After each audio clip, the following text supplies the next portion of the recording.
Саламатсыздарбы? Эфирде Күнөзөк программасы. Күнөзөк программасы менен Азамат Кыязов алып барам. Биз бүгүн шайлоонун бүгүн эртең деп аталган теманын алдында сөз кылмакчыбыз. Студиябызга келген коноктор менен тааныштырайын. Жогорку Кеңештин мурдагы депутаты, белгилүү коомдук ишмер Кубанычбек Исабеков агабыз. Саламатсызбы? Ошондой эле Кыргыз Республикасынын мурдагы акыйкатчысы, коомдук ишмер Турсунбек Акын мырза. Саламатсыздарбы?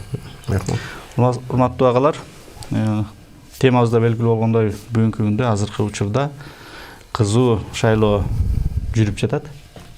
Биз бүгүн шайлоонун жыйынтыгы кандай болор экен деп бүтүндөй коомчулук, бүтүндөй республикадагы бардык ушу шайлоону күткөн жарандарыбыз, шайлоочуларыбыз кызуу жыйынтык күтүп турган чагы. Анан биз кандай жыйынтык болот, анан шайлоонун эртеңи эмне болот деген дагы бир сан аркообуз бар. Ошого улай сиздер менен бир алдыдагы 1 саатка тете убакытта сөз кылалык деп таптык. Өзүңүздөргө белгилүү болгондой азыр бүгүнкү күнгө дем алыш күнгө карабай ушу биз дагы шайлоонун жүрүшүнө ушу түз эфирлерди уюштуруп, үзгүлтүксүз чагылдырып жатабыз.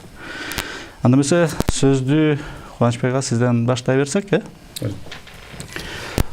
ушул адегенде сурайлык, добуш бердиңизби? Бердим, добуш. Берип келдиңиз. Менен барып добуш берип. Үй-бүлөңүздөр менен. Кай жерге бекитилген болсо, ушул жерде Тыныстанова көчөсүндө, Киевский менен кесишинде өзүбүздүн милдетибизди аткарып, жарандык милдетибизди барып, үй-бүлө менен барып добуш берип келдим. Борбордук шайлоо комиссиясынын ишмердүүлүгүнө кандай баа берип атасыздар? Жакшы деп баа берүүдөн алыспыз. Себеби мына борбордук БШКнын түздөн түз милдети бул шайлоо өткөрүш. Мына жергиликтүү шайлоолор пандемия убагында өтпөй калган.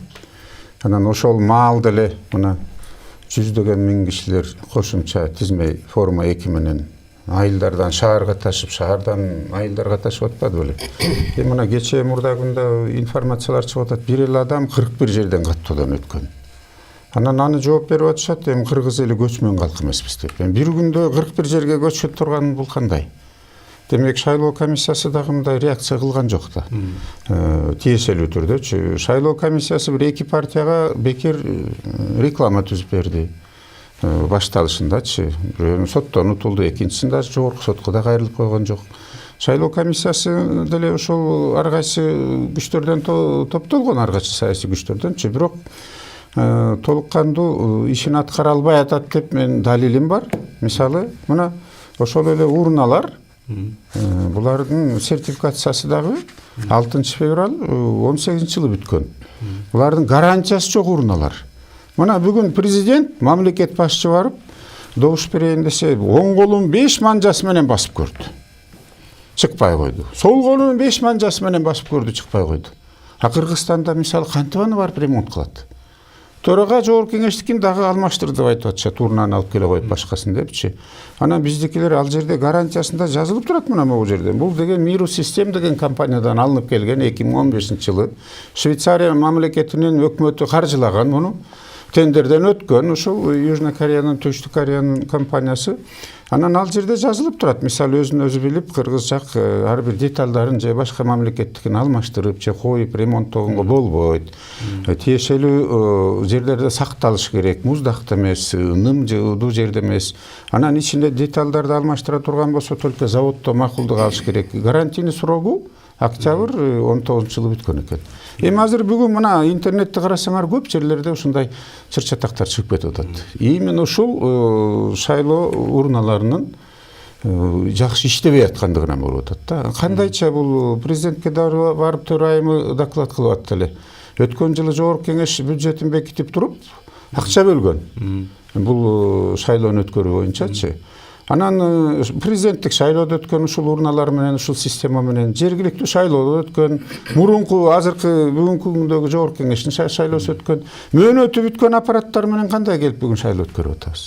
Бул туура эмес маселе. Муну жоопко тартыш керек болчу да, эми эртең чырыр болсо бул мен айтар элем, бул БШКнын даже мамлекетке душмандык кылгандай мамилеси болуп калды депчи. Сиз ошо борбордук шайлоо комиссиясынын мындай өзүнүн ишине жараша ошо техникалык базасынын дагы кемчиликтер жөнүндө да басым кылып атасыз. Өткөндө Кайрат Осмоналиев ошол БШКнын комиссиянын өкүлү келген. Анан ошо сиз бир жана кеп кылган суроолорду бергенбиз. Ошо 21 жолу бир эле жаран 21 жерден каттоодон өтүп, 21 жолу арыз жазып, анан деп. Анан ал мырза айтып атат, ошо БШК биз уюштуруучу ганабыз, ал эми ушул аткаруу жагын, көзөмөлдөө жагын биз тилекке каршы укугубуз ченелүү депчи. Турсунбек ага, сиз келечекке жол мониторинг борборунда иш алып барып атыптырсыз. Сиз эми шайлоо боюнча, бүгүнкү шайлоонун жүрүшү боюнча дагы бир жаңылыктарды айтат болсоңуз керек. Сөз калык. Биринчиден мен bir 5 участокко барып келдим, жаңа эле келдим. Өзүм шайлоо участогума барып добушумду бердим. Андан тышкары Бакаятада 13, 19, 13, 20 деген участокко бардым. Андан тышкары шаарда 75 мектептин эртең менен ачылышына катыштык. Шайлоо кандай ачылып, гимн менен. Анан азыр Байтик айылына, Аламин районунун Байтик айылына барып келдим да. Барып келдим. Анан азыр бул киши айтып аткан жанагы эмелер боюнча, үкөктөр боюнча, шайлоо боюнча проблема болгонун уккан жокмун. Бардыгы шайлоо комиссиясына жолуктум. Ошол жерде байкоочулар отуруптур, ар кайсы партиялардан. Кандай болот десем, андай өзгөчөлөнгөн бир эме болгон жок, проблема болгон жок деп айтты.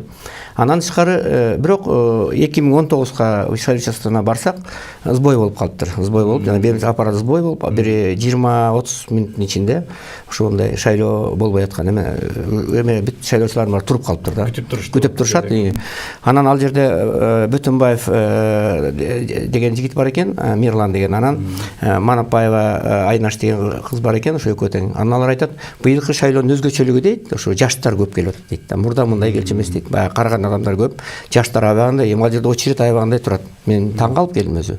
Элдин шайлоого деген эмеси жандуу, баягы кызыгуусу көп. Эми аларды же партиялар ташып келип атабы, кимдер эметип келип атабы, башка проблема да. Бирок эми ошо каркырадай болуп тизилип, адамдар турганы бир көп нерсе да. Бирок жанагында бул киши айткан, аппараттар бузулуп калган эмелери бар. Бирок жана биринчи суроого мен жооп берип кетсем, шайлоо комиссиясынын иши боюнча.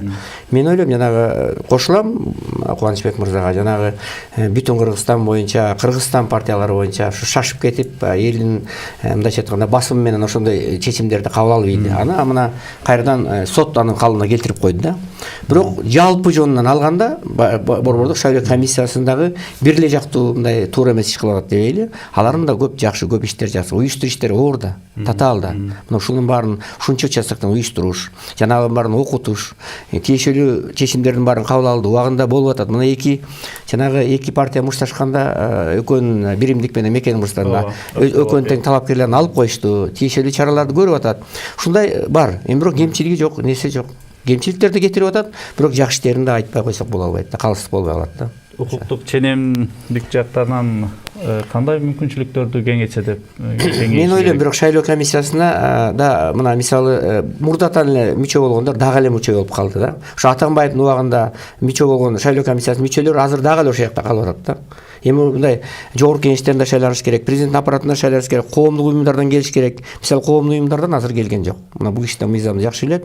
Коомдук уюмдардан өкүлдөрү келип катышып отурса, мисалы мына экичөө өз пикирлерин айтып жүрбөйбү, мындай ачык айтып. Бирок ошондойлор мындай көбүрөөк болуп ачык айтып, мындай демократиянын шарты көбүрөөк болсо, анда бир көп нерсе болот да. Анан дагы бир кээ бир маселелер боюнча дагы борбордук шайлоо комиссиясынын укуктары ченелип калган учурлар болот. Кээде баягы өзлөрүнүн пикирлерин ачык айта албай калган учурлар болот. Ошон үчүн бул жерде баардыгы эле күзгүдөй деп айтууга болбойт. Бирок кандайдыр бир деңгээлде биз улутту карайлы да. Кандай болгон күндө да мына бүгүн шайлоо өтүп атат. Борбордук шайлоо комиссиясынын аракети менен тиешелүү шарттар түзүлдү. Кандайдыр бир деңгээлде укук органдары иштеди, мамлекет иштеди, өкмөт иштеди, президент болсо заявлениянын баарын кылып атат ачык. Мен эч бир эмесине кийлигишпейм, ким кайсы партия шайланып келсе иштейм деп. Ошон үчүн баардык аракеттер жүрүп атат. Бирок эми мындай биз сындап туруш керек да, сындап айтып турушубуз керек. Ошон үчүн лидерлер, мына коомдук ишмерлер өзүнүн пикирин айтып турса, бул жаман эмес. Бирок эгер бул шайлоо комиссиясы келсе, дагы бирөө келет. Алар деле ушундай нарушениеге жол берет, туурабы? Баягы эле биздин граждандар келет. Ошон үчүн биз бир такыр эле бир тонду айтпай, жакшы жактарын айталы, кемчиликтерин айталы да, мен оюмда. Кубанычбек ага, чындап эле БШКга реформа керек болуп турабы? БШКнын мүчөлөрү ушу шайлоо өткөрүш үчүн айлык алышат. Алардын милдети закондордо жазылып турат. Анан алар биз муну чечпейбиз деп шылтап коюу туура эмес. Мисалы, бул жогорку кеңеш, азыркы бүгүнкү күндөгү жогорку кеңешчи өзүнүн милдетин аткарбай туруп баса бербеди. Пандемия убагында баса беришти, премиальный айлыгын отпускной баарын алып алып турупчу. Эми сентябрда келишти дагы, бир күн иштебей туруп дагы тарап кетишти. Биз сиздер менен налог төлөп, аларды багып атабыз. Ошол жок дегенде жогорку кеңеш болбосо дагычы, эми ошол комитетти ошо БШКны чакырып, же барып карап көрүп, бир комитеттин чогулушун өткөрүп койсо болот эле да. Андай болгон жок да. Мисалы, мен бул далил менен айтып атам. Мына могул жерде БШКнын төрагасынын орун басары төрайымы Бекматовдун колу менен. Бул жерде болсо могул кагаздар, мына бул төрайымынын өзүнүн колу менен, мына бул жерде. Булар өзлөрү жазып атат. Мына 2015-жылы 2900 комплект жанагы шайлоо урналарын алып келгенбиз дейт. Ошол эле жанагы Миру Систем деген түштүк Кореян компаниясынан. Ага Швейцариянын өкмөтү каржылаган деп атат. Тендерден өткөн дейт. Андан кийинки жылы 16-жылы дагы 2000 штукты алып келишкен дейт. Андан кийин бул шайлоолордон өткөн. Бул жакшы идея болгон негизичи. Мисалы, Сүлүктүдөн азыр канча киши шайлоочулар берди добушун, бул жерден серверден чыгып атат. Сразучу. Бул жакшы. Бирок бул сертификатын карабайсыздарбы? Мен жалган айткандан алыс кишимин. Мен юрист катары да айтайын. Бул Кыргызстанда мына газ, система газ. Бул мамлекеттик комитет бар бизе технология боюнча, байланыш боюнчачы. Ошонун сертификатында бул жерде жазылып туруп атпайбы? Мына 2900 даанасы келгенде алардыкы 14-апрель 18-жылга чейин эле жарактуу деп атат. 18-жылдан бери 2,5 жыл өтүп кетти. А берки 2000-ин айтып атат. Мына 6-февраль 18-жылга чейин жарактуу. Анан ушулар менен кандайча бардык шайлоогочу? Бул деген эмне деген жорук? Эми азыр утулган партиялар чыр-чатак чыгарышса эмне болот? Мына азыр интернетте келатып, сизге келатып карасам, даже комиссиянын мүчөлөрү чыр-чатак болуп кээрлерин чыгарып салып атат. Бул жерде срок гарантия деген мына англисче жазып турат. Бул завод-изготовитель Миру Систем жазып атат. 3 жылга чейин эле гарантия бере алабыз дейт. 3 жылдык гарантиясы октябрь 2016-дан октябрь 2019-га чейин эле болуп атат. Анан бул жерде айтып атат, өзү кече мурда күнү Шайылдабаева коллегаларыңар менен эл менен жолугуп атканда айтып, бизде деле Шайылдабекова масстерлерибиз бар, өзүбүз ремонттоп коебуз дейт. А бул завод айтып атат, жок, завод чыгарган заводдун эле деталдарын койсо болот. Керексиз деталдарын тиешелүү жерге сакталышы керек. Ошолордон уруксатсыз алмаштырууга болбойт деп атат. Анда болсо Кыргызстандын бир заводунан чыгарыш керек болчу да. Мен каршы эмесмин, мен жаран катары мыйзам чегинде болсун, мамлекеттин келечегин аныктай турган азыркы өтө оор малда келе турган жогорку кеңеш. Мурдагыдай эмес. Булар жоопкерчиликти сезиш керек. Акыл ээси, профессионалсыз, жетиштүүсү келсин деген мен ойдомун. Мен да мамлекеттин жараны катары. Мен дагы ушу мамлекет бала бакырам неберелерим бар. Жакшы мамлекетте жашайм. Ошондо могуну кандайчы ушул жол менен келишти андачы. Мына бүгүн далилденип атпайбы? Ажообуз, президентибиз 2 кол менен басып чыгара албай койду. 2 манжа, 2 оң манжа менен мен көрүп турам мына. Азыр сиз да карасаңыз болот. Андан кийин ачык айта турган нерсе, мына бул биометрический паспорт меникичи. Биометрический паспорту жок, берки ID карточка барлар адамдар бар. Биометрикалык паспорту жок кишилер шайлоого катышканга акысы жок деп жогорку кеңеш закон кабыл алып койду. Бирок Конституциянын 31-беренесин караңыз. Ар бир адам эркин түрдө өз оюн билдиргенге, аны ой пикирин айтканга, тактаганга, ошону далилдегенге акысы бар. 52-беренесинде жазып турат, шайлаганга, шайланганга акысы бар. Конституция баш мыйзам. Конституция түздөн-түз действий берет. Ага жараксыз, ага карама каршы закон иштебейт деп турат баш мыйзамыбызда. Бирок тилекке каршы Кыргызстан дүйнөдө жалгыз мамлекет. Баш мыйзамыбыздын нускасы жокчу. Анан бул жерде эмне үчүн анда биз 447.000 биздин жарандарга БШК бөгөт коюп салды. Ушул чала учук мени тарынса тарына берсин, Атамбаев айтканда чимкирик депутаттарчы. Эмне үчүн анда оңдоп койгон жок? Анда ушул могул система иштей турган жаңы аппараттарды алып келип коюш керек болчу. Болбосо биздин 447.000 жаранды биз шайлоо укугун ажыратып салбадыбы бул жогорку кеңешчи? Анда бул эгер вычитывающий аппараттар, урналар иштебегенден кийин, анда жөнөкөй паспорттары менен да алардын мөөнөтү кете элек да, бүтө элек. Кээ бириники 2023 жылга чейин, кээ бириники 2021 жылга чейин алар деген машина алып атат, үй салып атат. Эч кандай ал жарандык укугун чектеген жок мурунку адикарышка менен. Демек бул жерде туура эмес маселе болгонун айтып атам менчи. Мен деле билем, бул ШКнын мүчөлөрүнүн бир тобу тажрыйбалуу, опуттуу, бирок хоп майлы деп эле өкмөт бул негизи өкмөт уюштурат. Шайлоонучу. Бирок аткара турган бул БШК, бул жергиликтүү шайлоону, бул закон, конституциялык закон, жөнөкөй да закон эмес. Эми эң жаман нерсе, мен дагы юрист катары, мурунку депутат, мурунку вице-спикер катары айткандачы, бизде карама каршылык ушул конституцияда турат. Шайлоо боюнча да дагычы. Жазылып турат, бизде жогорку кеңеш мыйзам чыгаруу бийлиги 120 депутаттан 5 жылдык мөөнөткө шайланган 120 депутаттан. Бир да партия жөнүндө сөз жок. Бул конституцияга дагы мыйзамдын баары шайкеш келиши керек эле. Конституциялык мыйзам шайлоо президент менен жогорку кеңеш депутаттары жөнүндө. Ал дагы карама каршы пиң берилери бар. Анан өтүгүнү өзүнү төргүлөп, өзүн өзү билгендер ошондой чыгып атпайбы? Мен дагы тынч өткөн жакшы каалар элем. Профессионалдар келген жакшы каалар элем. Анан бир нерсени айтып коеюн. Ошо 38-чи бир несин конституциялык законду карасак, кайсы маалдарда шайлоо жараксыз деп табылат деп жазып турат. 37-де, 38-дечи. Эгер мамлекет жагынан күнөөлүү болсо, ошол жергиликтүү бийлик, өкмөт жагынан, ошо БШК жагынан күнөө болсо, кайра шайлоо болуп калат. Эмне бизде ушунчалык эле бюджет чоңбу, көппү? Анда ушул 16 партия кааласа кайра келет. Азыр БШКнын күнөөсү менен жана аппараттар иштебей койсо. Центральный борбордук сервер азыр осечка бербейт, аягына чейин жакшы иштеп ким кепилдик бере алат? Ким азыр Бишкектен барып, биздин мастерлер оңдой алат дейт төрайымы? Ким Сүлүктүгө барып же Акталанын районунун бир Актал айына барып жасай алат азыркы күндөчү? Ким жасай алат? Алыста. Бизде толук кандуу даярдык болгон жок. Бюджет бекитилген. Бул оюнчук эмес. Мамлекеттин тынчтыгын, келечегин ойлосок, муну майда чүйдө деген жумуштарын баарын калтырып туруп жасап даярданыш керек болчу. Ушундай ачуу Канычбек айтып аткан маселенин олуттуулугу. Бул киши эми мыйзамды түшүнгөн адам катары айтып атат. Бул киши мындай кемел документтерди алып берип атат. Тем более вице-спикер болуп иштеген мыйзамды түшүнгөн адам. Бул киши эле эмес, Кыргызстандагы адамдардын көбү билимдүү да. Мыйзамдарды түшүнөт. Бизде шайлоочулардын аң сезими жогору.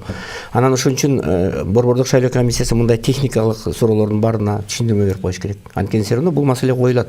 Эми эртеби кечпи. Анан ушундай бир суроолорго азыр мына кыйын абалда мына бул киши суроо коюп атат, а БШКнын мүчөлөрү мындай ыңгайсыз абалда калып калды. Ошон үчүн жана шайлоого чейин ушул маселенин баарын эгерде аппараттарды, урналарды алмаштырбай кое турган болсо, анда ошонун баарына түшүндүрмө бериш керек. Эмне үчүн деп түшүндүрмө берип коюш керек. Анан экинчи маселелер боюнча, паспорт маселеси боюнча бул кишинин айтканы да туура, жанагы 500 миңге чукул адам азыр шайлоо укугунан ажырап калды. Бирок экинчи да жагын айтып коелу да. Ошо 447 миң деп айткан адамды жарандарга бүт убагында 2 жыл мурун эскерткен да, туурабы? Келип эмеден өтүп койгула, каттоодон өтүп койгула, биометрика жагынан катталып койгула, болбосо шайлоо катыша албайсыңар деп эскерткен да. Аналар күндөлүк көр турмушка берилип эле убакыт таппай келбей коюшту. Аң сезимдүүлүгүн көрсөткөн жок да. Бул жагында биз эске алалы да, туурабы? Адамдарда керек болчу. Жөн бирок адамдар келбей койду да, кантип. Адамдар да мисалы жарактуу болсо туке. Паспортуңуз мисалы сиздики 2023-кө чейин жарактуу болсо, сиз ушу мисалы азыр бул пандемиядан кийин өзгөчө бир тоюлдун акча тыйыны деле жок. Анда өкмөт аркылуу бекер алмаштырып беребиз, келгиле, болбосо силер шайлоого катыша албайсыңар деш керек. Жок, мен сизге туура, бирок мен шайлоочулардын дагы бир кичине мындай айтканда мындай кайры коштук мамилесин айтып атам. Жок берсин жоктугун. Шайлоочуларыбыз шайлоонун алдында гана шайлоо жөнүндө ойлонуп, ошол жетишпей калып атпайбы. Анан шайлоо өтүп кеткенден кийин албетте ага чейин мына буга чейин мен билем, что баягы ушул биометрикалык каттоон өтүп атканда канчалаган телевизордон улам БШК берип атты, өкмөт берип атты, шайлоону өткүлө. Ошондо мен барып акыркы күн өткөм. Мен дагы мына бир аң сезимдүү жарандардын актив жаран берип акыркы күн убакытта өткөм да. Вот тилекке каршы 500 миңге чукул адам убакыт таппай койгон экен. Мен бул дагы менче кандайдыр бир. Бирок мен бүгүн сунушумда мына сиздин чакырганга биз атайын келдик. Убакытта мен ойлойм бир техникалык маселелер керек. Бирок азыркы мындай тең тайлаштык, азыркы мындай кененирээк сөз кылсакпы деген ойлойм да. Шайлоонун жүрүшү жөнүндө, даярдыктар жөнүндө кандай болду, ушулар жөнүндө бир сөз кылсакпы деген мүмкүнбү? Кылыңыздар, айтыңыздар, эмне айткансыздар? Мен ойлойм да, эми Кубанычбек мырза да өзүнүн пикири бар бул ишин белгилүү саясатчы катары. Мен ойлойм, мурдагы саясатчы эмеге караганда, баягы шайлоого караганда азыркы шайлоо пандемия шартында өтүп жатат да. Муну биз билишибиз керек, туурабы? Мындай кандай тиги дейбиз, бу дейбиз. Мурдагыдай баягы стадиондо улак тартып, оюн соок болуп, артисттерди ырдаткан маал жок. Быйыл ушул бир жакшы жери партиялардын ушул программаларын айтканга, көз караштарын айтканга кандайдыр бир деңгээлде шарт түзүлдү да, мен ойлойм. Анан бир таймаштыкка, мына орто кармаштыкка, өз ара катуу мындай эметкендерге, талаш тартышка көбүрөөк жол берилди дейм да. Мисалы биздин байкаш караганда, мына КТРК тарабынан мына жаштар өзүнчө чыкты, өзүңөр көрдүңөр, кыздарыбыз өзүнчө чыкты, лидерлер мына кече өзүнчө чыгып, эмеге чейин барышты, жаштар кээ бирөө мушташканга чейин барып токтоп калган учурлар болду. Анан жаштарыбыздын арасынан аябай өзүнүн программасы бар, көз караштары бар, ойлору бар балдар кыздарыбызды көрдүк мындай.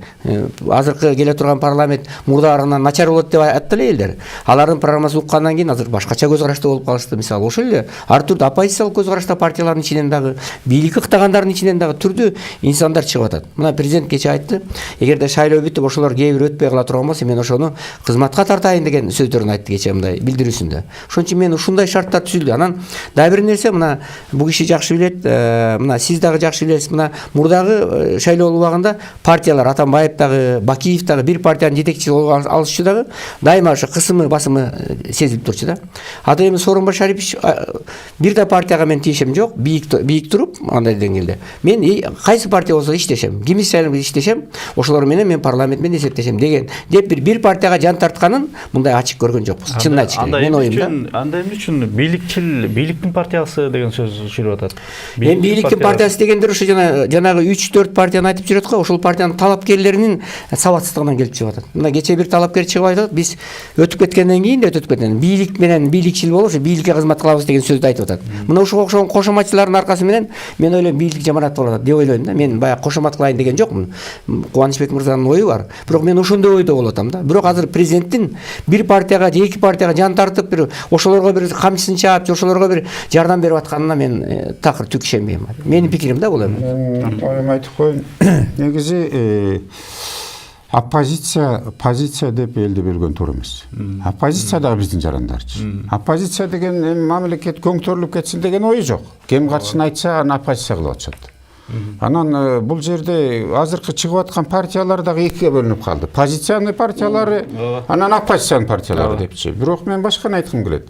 Эгер бийлик кааласа, же өкмөт кааласа, же акыл эси жетсе, ошо жогорку кеңеште элечи, мына азыркы жогорку кеңеш тарап кетпей туруп, ошо 16 партиянын жетекчилерин чакырып, бир кеңеш куруп, анан мына бир да жолу мына бир оппозицияда жүргөн кишилерди бир чакырып угуп коюшкан жок. Алардын ой пикиринде элечи. Эми бул шайлоодо эле биздин көз караштарды айтат элек. Силер момундай кылсаңар, могу жерден оңдоп койсоңор деп. Андан эмне жаманчылык чыгат беле. Азыр эми бүт бардык тең тайлашып атат дегенде мен алысмын. Эми мисалы жанагы ыплас иштерди да көргөзүп атат кээ бирлер. Кээ бири жанагы пара алып аткандарын көргөзүп атышат. Машинелердинчи. Сөгүнүп сагынып аткан гейлер чыгып атпайбы? Анан 271 киши соттолгондор чыгып атпайбы? Дагы 55 азыр сотто приговору чыга электерчи. Анан биз эмне? Биз каралары келип атат. Коркутуу, үркүтүү деген жанагы сабап кайра кечирим суратал, бир кишини кечирим сураткан менен 1000 деген киши кайра антипатия болуп атат. Анан баары жакшы уюшулду дегенден алысыраак болуш керек. Мен деле эртең утулган партиялар дагы таза утулдум деп, болуптур деп куттуктап кеткенин каалайм. Бирок ошого барабы эгер урналар иштебей калып жатак болсочу. Же ошончо акчасын каратып коюп тиги кылып коюп эртең келди алып чыгабы. Андан сырткары бизде 1 миллиондон ашык мигранттар жүрөт сырттачы. Эми биздин убакта делечи кемчиликтер болгон. Башы 2 киши жок. Бирок миграция проблемасы менен убагында көп иштеген. Биз участоктарды Россиядан, Казакстандан көбүрөөк ачтырганбыз. Азыр болсо 12-14 миң киши эле катышкан турат. Биз алардын укугун тебелеп койдук.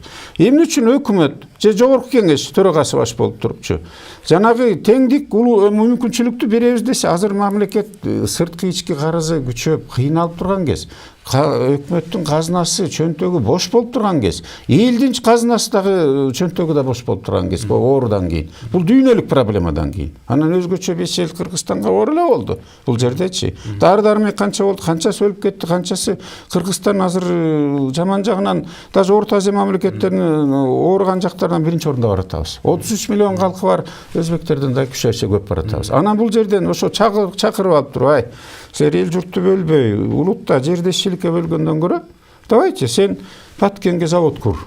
Сен Ошко кур, сен Нарынга кур. Эми ошону Күйүүчү Майга кетирбей, азыр көчөдөн бассаңыз, бир эле кварталда 7-8 билбордту көрөсүз урандычы. Элди иренжитип, бөлдүрбөйчү. Сатып алганга каржылабай, тиги башка ыплас иштерге, жанагыдай жаман жумандарды чыгаргандан көрө, тең укук бер. Ошо силер жактан, массалык маалымат каражаттан. Бирок алар завод куруп салса, ошол кеткен акчаларга же мамлекеттик бюджетке берсе, жана карызыбыздан кутулбайт белек. Же мамлекеттик пенсия, пособие, айлыктарды көтөрбөйт беле. Анан программаларын деле карасаңар, мына 200 эсе айлыкты көтөрөбүз деп атат. Сүйүнчүн 50 миң беребиз деп атат. Тиги биз 200дөн 300дөн облустарга курабыз деп атат. Шаарларда бекер жүрүп каласыңар деп атат. Анда эмне үчүн 10 жыл 20 жыл иштегенде ошондо жасаган эмес. Анан каржы булактары барбы же жокпу? Жөнөкөй кишини алдабагыш керек да. Биз ойлончу маал келген. Себеби биз бала бакараны эртең кантип карайбыз? Жанагы 667 миң киши шайлоочу кайдан пайда болуп кетти? Ар бири жанагы 20-30 жерден шайлоо бергенгечи. Алар карусель болгон атат да. Эгер вычитывающий аппараттар так иштей турган болсо, бул паспорт менен мен бир эле жерден добуш бере алам. Экинчи жерге барсам чыгат да анда.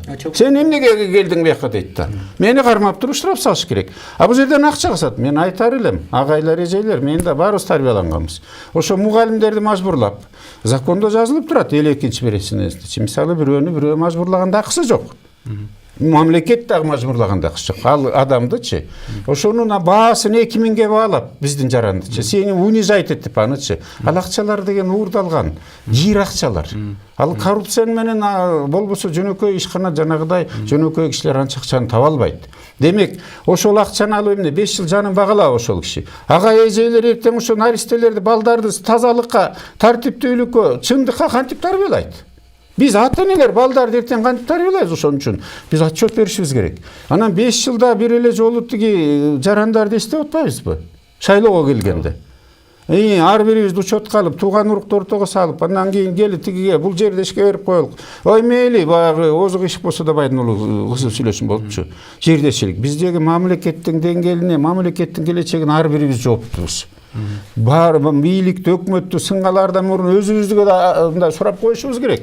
Үй бүлөбүздү карап атабызбы, биз эмне польза алып келип атабыз мамлекетке депчи. Анан азыр ушул бүгүнкү күнү бул тагдырды чече турган убакыт. Азырчы мурдагыдай шайлоо эмес. Анан тең тайлашуу, күрөш болдубу? Мен мындан алыс болуп атам да, себеби бүгүнкү күнгө чейин карасаңар бири-бирин шыбаган, ошол дебатка чыккандарчы өз кылган иши менен кылаарын айтып чыккан жок. Тигини быкыйкын чукуп, жеке турмушун чукуп, ким менен кай жерде кафеге отургандан өйдө. Эми карасаңар бир келинди, мен билбейм ал аялды делечи, бир партиянын мүчөсү экен. Жаман сөз менен төшүнө илип коюп чыгарып атпайбы? Жаман сөз менен төшүнө илип коюп. Анан эми гейлерди шайлайбызбы? Мен да баарына каршы деген урам менен чыккам. Себеби жанагыларды көрүп, ушундай ыплас иштерди көрүп турупчу. Бирок биздин мамлекеттин келечеги бар. Биз деген 5 миллион, 6 миллион калк болгон менен, Кытайдыкындай дагы андан да чоң биздин тарыхыбыз, маданиятыбыз, тилибиз, дилибиз бар. 10 миллиондогон калктары бар, 30 миллион калктары бар. Туусу жок жүрөт, герби жок жүрөт. Ошон үчүн биз сактап калышыбыз керек. Мойнубуздагы бул парыз. Шайлоодо өткөрүп туруп, эртең жүзүбүз жарык болуп, майрамдык маанай менен келишибиз керек. Мен да оюмду айтсам, мисалы пандемия учурунда бул киши айткандай, ошо үстү-үстөгү мөөнөтү бүтүп аткан парламент бир ай мурун тарап кеткен өтө чоң кечирилгис күнөө болду да. Бул мисалы парламент өкмөттү таштап салды, президентти жалгыз калтырды, талап кеткен. Так что мен бул кишини толугу менен колдойм. Анан келгенден кийин дагы бир күн иштеп тарап кетти. Бул дагы өзү туура эмес. Эми ошол парламенттен мына ушул элге дагы жакшы иштеди деп ал парламентти айта албайбыз. Көп кемчиликтери болду. Мына ошол парламенттен бир 80геден ашуун адам, 88ге. Адам азыр кайрадан келет да. кичине уялыш керек да аларга. Жазып бергенде окуя албайсың. Уялыш керек. Эми аларга кандай ат коюлду, башка кыл дете башка маселе, бирок уялыш керек да. Ошол эми ошолор өзүлөрүнүн мөөнөтүн өтөп бүткөндөн кийин кой бизден аябай жаман сөздөр болду. Кой уятыбыз бар экен, кой кетип калалы деп кандай болот эле? Ага барган жок такса. 470 жаран жана IT картты сиз кичине майдараак деп белгилей атпайсызбы ушундай ыңгайга салып? Ошол IT карттын өтпөй калышы, ошол элдин өзүнүн күнөөсү жарыяланган дедик. Анан кийин ага суроо талап болгон жок да. Мисалы үчүн ошол паспортуң менен баардык ишти жүргүзө берди, туурабы? Анан кийин шайлоо үчүн гана талап болуп калды да. Ошого жогорку кеңештин депутаттардын жоопкерчилиги бар беле? Эми депутаттар да ошол мөөнөтүнөн мурда кетип тарап кетпей, каникулга, жайкыбакка кетип калбай. Отуруп, шунун баарын карап, мыйзамдарды алып, жоболорун өзгөртүп, ошолордун баарын ID карттарын оңдоп, кайрадан 450-500 миңге чукул адам деген оюнчук эмес да. Булардын укугу бар да. Алар катыштырганга аракет кылыш керек. Эми алардан да кетти кемчилик. Бирок ошого карабастан кандайдыр бир жолдорун таап, ID карттарын жарактуу кылып, катыштырганга аракет кылса болмок. Тескерисинче катышпай калуусу аларга пайда, балким баары келип атышпайбы? Эми катышпай калса аларга пайда эмес, кайра зыян. Зыян болот. Азыр мына эгерде 6 партия, 7 партия келе турган болсо, азыр уже 4-5 партия эле келип калышы мүмкүн. 2 партия балким туурабы келбей калышы мүмкүн. Аларга да зыян, 500 миң адамга да зыян бул. Ошон үчүн айтып атпаймынбы, жалгыз президент штаб салдагы парламент тарап кетти. Анан эми айлыктарын алып атышат. Туура да, айлыктарын алып атат. Мына кээ бир партиялар айтат, туурасын деп атат. Биз кантип айлыкты алабыз моралдык жактан деп атат. Алар алып атат. Байлар алып атат. Анан экинчи мен бул кишинин да сөзүн улайын. Мына азыр парламенттин мына курамына сөз кылалычы. Мына илгери мына Кубанычбек Сатындиевич иштеп аткан маалда мен бул кишини көрүп бир мактайын дегенден алысмын. Просто бул кишинин баягы коллегалары, андан мурунку чакырылыштын депутаттары, ошо Турдак Нусубалиевич, Абсамат Масалиевич, Чыңгыз Төрөкчү Айтматов, Эстебес Турсуналиев, билесиз, силерден мурун. Ошо Жумалбек Бексултанович Аманбаев мисалы. Кандай адамдар иштеди? Мына Доорунбек Садырбаев депутаттар. Кандай депутаттарды көргөндө адамдар сүйүнүп, анан оппозиция дагы билесиз, ал кезде өтө күчтүү болчу мына ошол. Күчтүү оппозиция чыгып мындай пикирин билдирип турчу. Анан искусствонун, литературанын, маданияттын өкүлдөрү келчү. Анткени алар аякта эмне? Ал кезде жанагы тосмо деген жок болчу, акча төлө анан өт деген. Азыр мына мисалы искусство жагынан, маданият жагынан ким келип атат азыр? Анткени алардын акчасы жок, катыша албайт. Только бизнесмендер да катышканга шарт түзүп калган. Ошондук үчүн парламент тарап кетти, ушунун баарын оңдоп койсо болот. Бир тобун оңдоду, конечно. Тозмону 9-дан 7-ге жылдырды. Туура кандай дейсиз? Бул деле кандайдыр бир деңгээлде мен ойлойм, көп жагынан жардам берди. Жанагы аялдарды улам-улам кетирип атчы. Аял кете турган болсо анын ордуна аял келе турган кылды. Мурда аялды списоктон чыгып кетсе эркек келчү. Азыр андай кылбай койду. Кыскасы көп шарттар түзүлдү мамлекетте, ачык-ачык. Бирок ошондой болгон күндө дагы азыр келе турган парламенттин курамына көп адамдар мурдагы парламентте зыян тийгизип атат. Мына өтүп бараткан депутаттар дагы жоболорду өзгөртпөй, кээ бир шарттар түзбөй. Ошон үчүн депутаттар тарабынан, парламент тарабынан жакшы шарттар түзүлбөй калды. Ал өкмөт президент колдон келген аракетин көрдү деп ойлойм мен. Биздин парламентарийдин майдаланып кеткен жөнүндө сөз кылып атасыз, багы салыштырмалуу түрдөчү. Мурдагы депутаттар сапатын айтып атасыздар. Алар бир мандаттуу округтан шайланып келген жолду баскан. Мыйзам чыгаруу жыйыны бар болчу 35. 35те да бар болчу да, туура. 35те да болчу. Анан бул иште эл өкүлдөрү бар. Эки мандат эмес. Ошондо күчтүүлөрү келген. Азыр мындай кагаз жаза албагандар келген эмес, окуй албай тургандар, туурабы? Партиялык системанын деген бир кемчилиги ошондой турбайбы? Партиянын катарына, курамына партиянын лидери гана чечет экен. Өзүнүн кызыкчылыгына өтүүсүнө жараша. Бирок партиялык системанын жакшы жактары да бар да. Аны да билишибиз керек, туурабы? Партиялык системанын жакшы жагы баягы уруучулукка, жердешчиликке, башкага жол бут тоскон жактары бар, туурабы? Баягы трайбализмге бөлүнүп кетүүсү, анын жакшы жактары бар. Ал дүйнөнүн баардыгы партиялык системага өтүп атпайбы? Бирок азыр эң негизгиси бир гана нерсени кошуш керек, курултай элдик курултай институтун кошуш керек да. Кандайдыр бир деңгээлде бул чоң институт да, ушуну кошуп койгондо бүт баарын тең салмактап турат. Эми мыйзамдаштырыш керек. Мыйзамдаштырыш керек да, мыйзамдаштырып. Мындай болуп атат да, мисалы партиялык система келеген Америкада 2 партия эле күрөшөт. 2 эле партия күрөшөт. Анан партиялык системанын жакшы жактарынын бири мисалы утулган партияга контролдук функцияларды берет. Ошол эле комитеттерди, ошол эле министрликтерди, даже каржы булактарын берет. А бизде утуп алгандар ардайып отуруп калып атпайбы? Калгандардын эчтеке жок болчу. Дагы бир начар жерин айтып кетиш керек. Мындай биз даяр эмес болчубуз партиялык системагачы. Бизде 260-тан ашык партия бар. Папкасынан башка эчтекеси жок партиялар бар, өзүнөн башкачы. Бирок азыр эгер кайра шайлоо боло турган болсо 44 партия каттоодон өткөн. Анан көп каржы керек деп дагы мындан коркпош керек. Себеби биздин ал бул жогорку кеңешке пайдасы жок жогорку кеңешке кеткен каржылык андан көп нерсе кетти. Бул бир чет. Андан кийин жакшы профессионалдуу парламент келсе, канча инвестиция келет, канча мамлекет оңолот. Кедергисин кеспейт. Ал каржылык булагын ого бетер чөгөрбөйт болчу да. Мен бул нааразычылыгым мен деле башыман өткөн. Менде да көп кемчилик бар, ар бирибизде бар. Менде де депутат болуп төрөлгөн эмесмин. Бирок биз 75 депутат жетиштүү болчу кичинекей Кыргызстангачы. 120нын кереги жок болчу. Биз райондордон шайланып келгенбиз. Райондун элин карачыбыз. Эмне кемчилик бар, эмне куруш керек, эмне жасаш керек. А партиянын система келгенин унутуп калышпадыбы? Партиянын жетекчилери 200 миңден 500 миң азырайтып да 700 миңге чейин чөнтөгүнө салыштырат. Доллар менен. Золотая серединка деп коет, 9-10 ичине киргизгендер.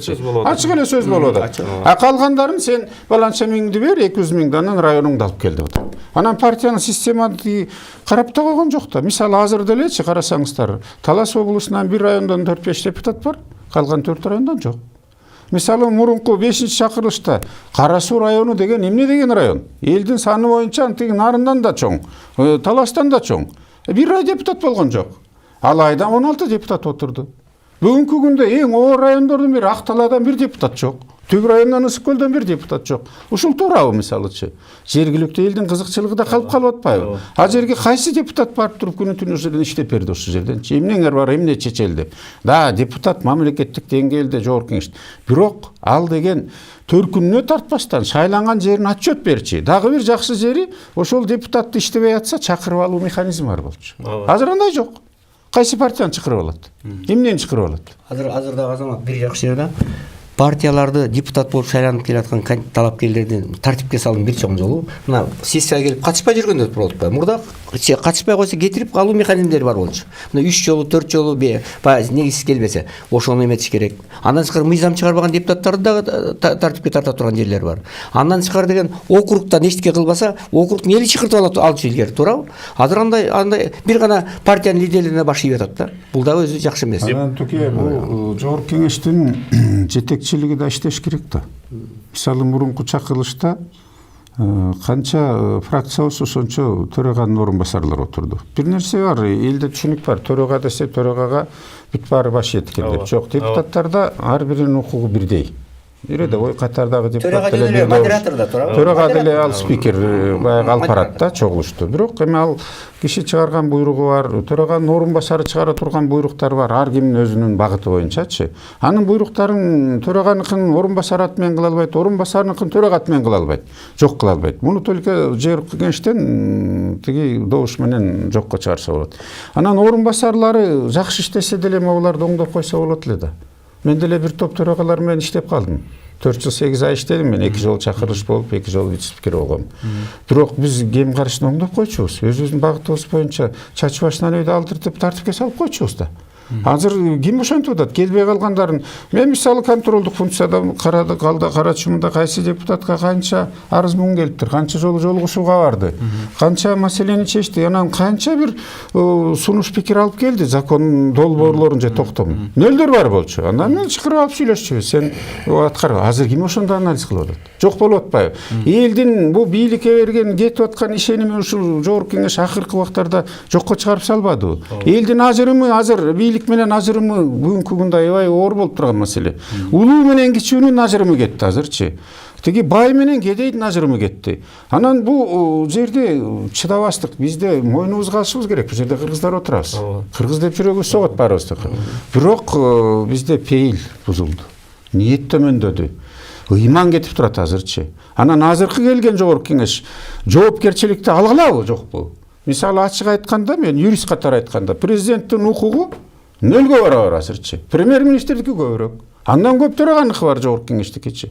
Анан кайсы жогорку кеңеш профессионалдуу келип, кайсы өкмөттү бириктирет, курайт. Ушундай маселе турат. Өкмөт бардык ишти алып барат. Чарба, экономика, жер, байлык, сайлыктын баарын теңчи. Анан бизде чабал жогорку кеңеш болду, чабал өкмөттөр болду. Анан биздин келечегибиз кандай аныкталат? Эгер жана каралар келсе, издөөдө жүргөндөр келсе, жеке эле өздөрү эмес, бала бакыралары миллиондогондорду жеп салып, ошолор азыр кандидат болуп атпайбы? Анан кандай болот? Элди сазга отурган биз деген тарых кечирбейт эзелде бизчи. Бирок биз мындай азамат мындай да, биз эми бир позитивдүү нуктага жүрсө деген оюм бар да. Мындай сындар айтылыш керек. Ансыз болбойт. Жөн эле адамдар сындап аткан жок, билген адамдар сындап атат, туурабы? Күйгөн адамдар, сындаган адамдар деле мындай жек көрүп душман көрбөш керек. Мына бу киши айткандай, ошо парламент, эски парламент эле мурдагы вице-спикерлерди, башкаларды чакырып, саясатчыларды чакырып, биз отуруп мындай парламенттин жетекчиси баарыбыз сураса, парламентаризмди кантип өнүктүрөбүз? Канткенде ушул бир жакшы сапаттуу парламент алып келебиз. Кандай мыйзамдар иштеп атат, кайсы мыйзам иштеген жок. Бизде кандай кемчиликтер бар десе, бу киши айтат эле, мен айтат элем, сунуш берет элек. Алар менен биздин ортобуздагы баягы байланыш жакын болот эле, туурабы? Биз деген мындай жумуш жок жүргөн адамдар же сындаган адамдар эл душман эмес алар, туура. Алар жүрөгүнөн сындашат.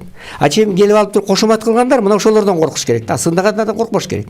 Анан экинчи жагы да, экинчи мен айтайын дегеним, мына азыр 16 партия, мына өзгөргөн тандоо өтө оор болду. 44 партиядан 16 партия калды экен. Кээ бирөө 5 миң төлөй албай калды. Кээ бирөө болсо абалы кыйын экен, лидерин, кээ бирөө болсо партиянын шайы жок болуп калды. Кээ бирөө документтерин топтой албай калды. Ушинтип терилип отуруп мына 16 партия чыкты. Акырында экөөнү жыга чап деле кайра экөө кошулду, туурабы? Ушинтип атып анан 16 партия бул өтпөгөн күндө дагы анын бир 5-6 өтөр, кайра onu дагы өтпөгөн күндө дагы алар чоң жолду басып өтүп, өзүнүн партиясын мындай бийик көтөрүп алды. Ошон үчүн биз азыр ошол 16 партиянын ичинде мына Кубанычбек Сатындиевич деле туура түшүнөр. Кандайдыр канча жамандасак да элибиз шайлайт. Мына бүгүн алардан акча алабы, подкуп болобу, жана форма дова менен сатып алабы, эмне деп айтабыз? Президент айткандай кабинага барганда бюллетень менен шайлоочу өзү гана кылат, туурабы? Өзү гана кылат, өкөлө чечет. Аны эч ким карап аткан жок. Канча акча алабы, сатылабы өзү чечип койсо болот да. Ошон үчүн биз өзүбүздүн шайлоочулардын аң сезимине жараша болот. Эгерде биз аң сезимди, бирок мен ойлойм, шайлоочуларыбыз өсүп калды. Кандай дейсиз Кубанычбек мырза? Мурдага караганда. Биз Кыргызстандын шайлоочулары, Кыргыз мамлекети өзү демократиянын аралчасы катары кошуна Өзбекстан, Түркмөнстан немеге салыштырмалуу, мына бизде акчыктык, демократия, адам укугу, сөз эркиндиги, Кудайга шүгүр баардыгы баягы салыштырганда тең элет. Ушул жагын эметели. Мен ойлойм, парламент канча жаман парламент келетсе дагы, мындай кээ бир мындай жаман деп эсептеген айтканыбыз менен жаманбы жакшы балдарыбыз бар экен, кыздарыбыз бар экен. Жакшы адамдар да келатат, жаңы жүздөр да келатат. Мен ойлойм, мурдагыларга караганда сапат жагынан бир топ эле жогору болобу деген оюбуз бар да. Эми азыр мына шайлоочулар азыр ушул кезде тагдырын чечип атат. Мына ушул ташта мына силер менен биз сиздин студияда отурабыз, азамат. Алар болсо ошол келе турган парламент тагдырын чечип атат. Дагы мына 2-3 саат калды, акча алданбай, добушуңарды сатпай, өзүңөр канча формадова менен акча алып алган күнүңөрдө дагы добушка киргенде, кабинага киргенде өзүңөрдүн бир эмеңерди мындай келечек үчүн өзүңөрдүн бир каалаган эмеңерге салгыла деген ойду айтып кетем. Шайлоочулардын деңгээли өсүп калды деп атпайсызбы? Кандай критерий, эмне менен мисалдайсыз? Кантип анықтайбыз аны өсүп калганын? Мына өсүп калганын биринчиден канчалаган адамдар, миңдеген адамдар кайрылып атат. Мына биз СМСтен, соцсеттерден урматтуу шайлоочулар, эч качан акчага алданбагыла, 5 тиынга алданбагыла, 2000 сомго алданбагыла, өзүңөрдүн добушуңарды сатпагыла деп канча жаштар чыгып атат. Мына пикет кылып атат, митинг кылып атат, пикирин айтып атат, кыймылдар чыгып атат, сатпагыла добушуңарды деп. Канча жаштар чыгып атат, канча аксакалдар чыгып атат. Алар мүмкүнчүлөр да, алар айтып аткандар. Биз жалпы келип бүгүн добуш берүүчүлөр кимге добуш берет бүгүн айта албайбыз. Азыр убакыт жетелек деген. Эртең айтсак, канча жолу биздин шайлоочулар алданды. Канча жолу биздин саясатчылардын баардыгы, депутаттар, кандидаттар келип асмандын башын жылдыз алып беребиз деп алдады. Канча жолу алдандык биз. Анан улам эле элдер алдана бербейт да, туурабы? Эл дагы азыр бизде тажрыйбалуу болуп калды. Улам эле алдай бербейсиңер деп мына барган партияларда айтып атат, силер көпүрө салып берем дейсиңер, эмени клуб салып берем дейсиңер. Бирок айтат, ал өкмөттүн иши. Ал силердин ишиңер эмес деп ачык айтып атат ошол жерден. Мурда айтчу эмес. Силер кантип аны силер депутат болуп келип аны өкмөткө табыштайсыңар. Анан өкмөт аткарат, аны силер аткарбайсыңар деп бетине уят кылып атпайбы? Ошон үчүн бул жерде элдин аң сезим аябай эле өсүп калды деп ойлойм. 16 партияга бирдей шарт түзүлгөн жок. Ачыгын айталык. Мен Советский көчөсү менен Абдрахман көчөсүн башынан ылдый келдим. Жалаң Бигимдик партиясынын билбордтору илинип турат. Башка партияныкын көрө алган жок, мисалычы. Анан кээ бир партияларга кеч алып барып туруп документтин ишеним каты жок эчтеке таштап салса дагы алар катышып атат. Башка жөнөкөйлөр антса болбой калып болчу. Мисалы азыр карасаңыздар, соткаңыздардан жанагы тартып алып туруп эшикке чыгып акча алып аткан чыгарып атпайбы? Анан бизде ал айласынан алып атат, кээ бир жапа чекти, үйүнө акчасы жок, тамак ашына жетпей турат, кийим чакан орто бизнес аксады, экономика төмөндөп турганда мен түшүнүп атам. алып атат. Бирок ал шайлоочу дагы барып туруп тескери салса болот болчу. Анан бирок кандайча бир киши 20-30 кишинин үйүнө катталып калган, 20-30 жерге барыпчы. Бул эмне түздөн түз мыйзам бузуу эмеспи? Бир киши 41 жерге катталыптыр деп БШК өзү айтып атат. 41 жерге барып, аны деген ташып барат да. Демек, бул түздөн түз мыйзам бузуулук. Андан сырткары 16 партияны жөнөкөй адамды бир айдын ичинде өзгөчө азыркы маалда даже түшүнгөн да жок бир топ шайлоочуларчы. Бир партияда жок дегенде 120 кишинин тизмеси бар атат. Кээ биринин 200. Сиз окуп чыктыңызбы ошону? Мен дагы ошону суроо бергим келип турат. Программалар менен толук тааныштыкка мүмкүнчүлүк болду. Анан кандидаттардын жүзүн ача алдык. Биз дебаттарга бирден экиден гана шайланган сөзмөрлөрү келип катышып атканына күбө болдук. Анан артын дагы деле баягыдай туюк болду. Кубаныч Сапындиевичтин айтканына мен негизинен кошулам. Бар, бирок экинчи азыр заман өзгөрдү да. Мырза уксаңыз. Азыр элдердин баары соцсет менен, мисалы мен даже жашым өтүп калса, соцсет менен иштеп атам. Мына мисалы мен соцсеттерден, ошо биздин соткадан мен бүт карасам азыр эң көп эмеде соцсеттерде бүтүн Кыргызстан партиясы, мына оппозиционный. Анан кийин Чоң Азат партиясы. Алат мына Атамекен. Ушулардын эмеси, мындай эмеси, бүт информация алардын чыгып сүйлөгөнү, барып алып эл менен жолугуп аткандыгы, Атамекенин ат баштап алып кыйкырып аткандыгы. Ушунун баары только ушул 3 партияныкы. Мисалы биримдиктиги жана Мекенимдер алардыкы жок эсе. Жанагы эле сиз айткан эмелер жүрөт жана билбордтору. Андан башкалардын баардыгы азыр элдин баардыгы бүт соткасын чукулайт экен. Ал көчөнү илинип турганда карабайт экен. Ушул жагын далалы да. Рекламаны карабайсыздарбы? 1 минут канча турат? Эми ал туура. 1 минут канча турат? Кетип атат. Бирок эми айтып атпаймынбы? Соцсеттердеги мен ойлойм көп таасирдүү. Көп жаштар таасири да көп. Сиз эле карайсыз да туура. Бир топ айылдарда, айылда эмес, бир топ эле кишилер азыр бул сенсорный телефон алгандай да акчасы жок. Жөнөкөй телефондор менен жүр. Кээ биринин телефону да жок. Анысы да бар эми. Кээ бири свети да жок. Жок, Бишкекте жашаган. КТРде дебат болуп атканда свет өчтү. Көчтү. Эми башка Кыргызстандын булуң бурчтарында өчпөйт деп кеңгем. Ошон үчүн бул жерде толук теңдик болду да. Бир жолу өчтү да. Үчөөбүз тең мамлекет өлсүн деген кишилербиз. Бирок мындай адам өзүн өзү алдай албайт. Биз жанатан бери сөз кылып атабыз, жалаң кемчиликтер, бир калпсыздыктар жөнүндө сөз кылдык. Анан санаркап турабыз да. Бүгүн жакшынакай шайлоону өткөрүп алсак, кимиси татыктуу келсе, ошонусу ордун ээлесе деп. Тилекке каршы эртең андай болбой, жа чыр-чатактар менен коштолуп кала турган болсо, эртеңки күнүн кандай элестетебиз? Бир нерсени айтайын. Биринчиден, башка чет мамлекеттер Кыргызстандын ички шайлоосуна катышып атабы деп, мына моуну бекер алып жүргөн жок, катышкан жокпу деп. Мына ушул боюнча, мисалы Американдык Республиканын институту USAID каржылап, Америкалык Республикалык партия бул киши жакшы билет. Ошонун илимий центри каржылап, атайын сурамжылоо чыгарды. Ошо сурамжылоодо шайлоонун алдында чыгарды. Алар мына бул киши 40-40 статьясы негизинде президенти жана депутаттар шайлоо боюнча статья негизинде чет өлкөлөр эл аралык уюмдар Кыргызстандын ички ишине кыйыр жана түз түрдө шайланууга эметиге кийлигишүүгө акысы жок деп турат. Алар болсо ошол сиз кайсы партияга добуш бересиз, кайсы партия популярдуу эл арасында деп суроо бериптир да. Анан эң биринчи СДПК деп турат. СДПК бүт облустарда Кыргызстанда. Жок, СДПК. Жок, СД албаш эмес, жаңысы эмес, мурдагысы. Атамбаев жетекчи. Экинчи орунда ким турат? Ата журт партиясы дейт. Үчүнчү орунда десе, жанагы Темир Сариевдин Акшумкар турат. Анан эң акырында ошолор айтканда ким турат? Ак жол. Эми Ак жолдун өлгөнү билесиз, качан кеткени бир 10 жыл болду. СДПК болсо экиге бөлүнүп дайыны жок. Мен айтайын дегеним, булар аябай чет мамлекеттер ишине кийлигишип атат биздин өлкө. Мына Америка мамлекеттери бар.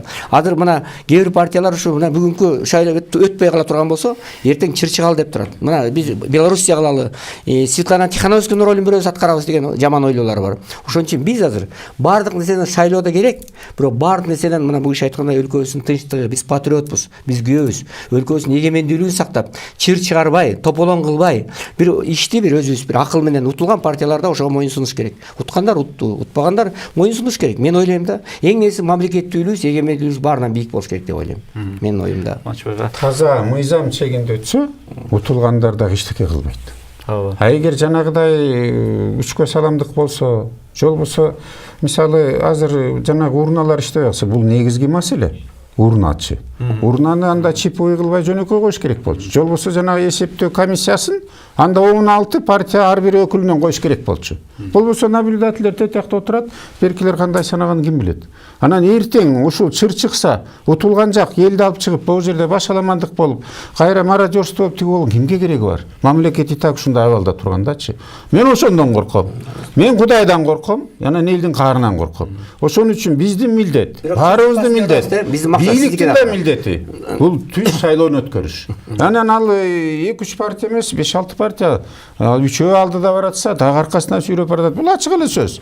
Бирок калгандары да биздин жарандар. Ошон үчүн эртең шайлоону жакшы өткөрүп алып туруп, эртең наоборот утканын куттуктап, утулгандары куттуктап туруп чай ичип басып кетиш керек. Кичинекей Кыргызстан эртең эле учурашабыз. Бизге чындык керек, жакшы шайлоо керек, татыктуу кишилер керек. Каралар келип, же коррупционерлер келип, кайра сазга отурган керек жок бизге. Кубанычбек ага, Турсунбек ага. Ушундай студиябызга келип, улуулук жагынан болобу, кесипкөйлүк жагынан болобу, саясатчы жагынан болобу, маанилүү ойлоруңуздарды ачык ортого салганыңыздарга чоң рахмат айтам. Биздин сиздер айткандай эле ылайым. Өзүңүзгө да рахмат. Сиздер айтып аткандай ылайым тынчтык болсун. Өзгөчө ушул шайлоого катышып бараткан кандидаттарыбыз тынчтык жөнүндө көбүрөөк ойлонсун.